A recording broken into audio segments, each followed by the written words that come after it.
Okay, so here's something wild. This year's FIFA World Cup is the first time the U.S. men's national team will play on home soil since 1994. That's a huge deal, and it's just one of the stories we're diving into today. Welcome to DeActa Daily Digest. I'm Joseph. And I'm Juniper. Here are today's top stories. Let's start with the World Cup buzz. Channel 3 is airing a special called Football Frenzy to get fans hyped for the tournament. It's a 1 hour program that's not just about the games, but also about how Connecticut is celebrating the World Cup. That's such a smart way to localize a global event.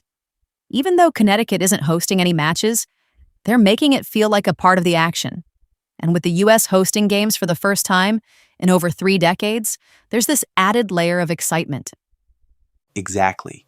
The World Cup is more than just a sports event. It's a cultural phenomenon. And this year, with 48 countries competing across the US, Canada, and Mexico, it's bigger than ever. The expanded format means more teams, more stories, and more drama. And more pressure for the U.S. team, right? Playing at home comes with its own set of challenges. Do you think the home advantage will help or hurt them? Well, it's a double-edged sword. On one hand, you've got the crowd behind you, which can be a huge boost. But on the other hand, there's the weight of expectation. Everyone's watching, and they're hoping for a strong performance. That's true. And what I love about this Football Frenzy special is that it's accessible. You can watch it on Channel 3 or stream it on platforms like the Wax and WFSB Plus. It's meeting people where they are, whether that's on their couch or on their phone.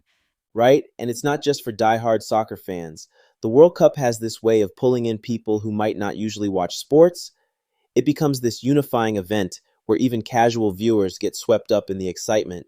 That's so true. But let's shift gears to another World Cup-related story. This time about Telemundo's ATL Football Fest in Atlanta.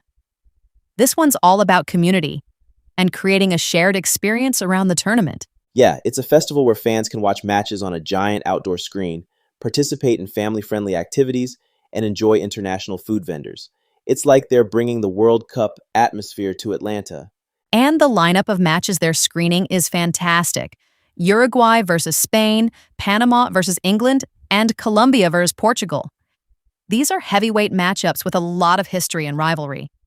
What's great is that it's not just about the games. The festival includes pre-game activities, interactive soccer stations, and a family zone.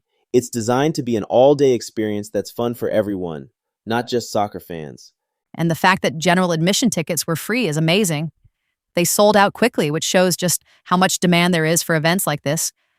But they still have GA Plus and VIP options for those who want a more premium experience. It's a smart way to cater to different audiences. And the venue, Assembly Atlanta, is an interesting choice. It's a production facility, but they're transforming it into this vibrant festival space.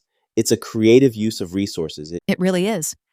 And it speaks to the broader trend of reimagining how we experience events. It's not just about watching the game, it's about creating a memorable experience around it. But now, let's move on to our third story, which is much heavier. Yeah, this one's about the escalating violence in southern Lebanon. Israeli air and artillery strikes have killed at least 17 people, according to Lebanese state media. It's a grim reminder of the ongoing tensions in the region. It's heartbreaking. The article mentions that the deadliest single incident occurred in Tyre Deba, where 9 people died after a series of strikes.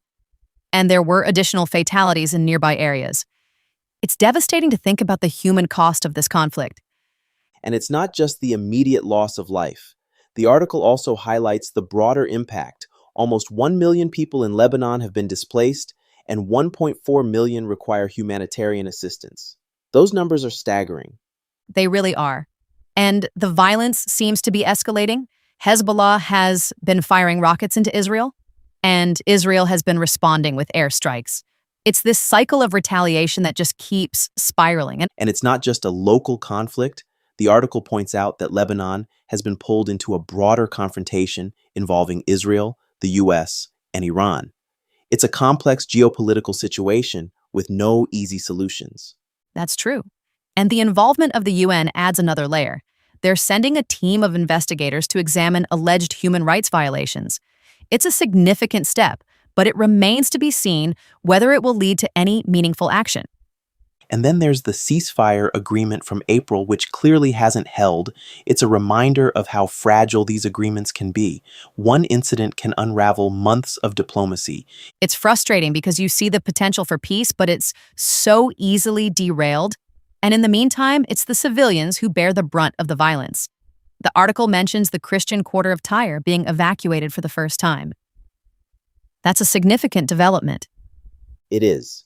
And the article also touches on the legal implications, with the possibility of war crimes prosecutions. But again, there's a lot of uncertainty about how that will play out, especially with Israel's level of cooperation being unclear. It's a grim reminder of how complex and entrenched these conflicts are. There are no easy solutions, but it's important to keep these stories in the public eye. They deserve our attention, even when they're difficult to process. Absolutely. So, we've covered a lot today, from the excitement of the World Cup to the sobering realities of conflict in Lebanon. It's a lot to take in. It is, but it's a reminder of the spectrum of human experience. There's joy and celebration, but there's also pain and struggle, and both deserve to be acknowledged. Well said. Let's leave it there for today. Thanks for the conversation. Thank you. Until next time.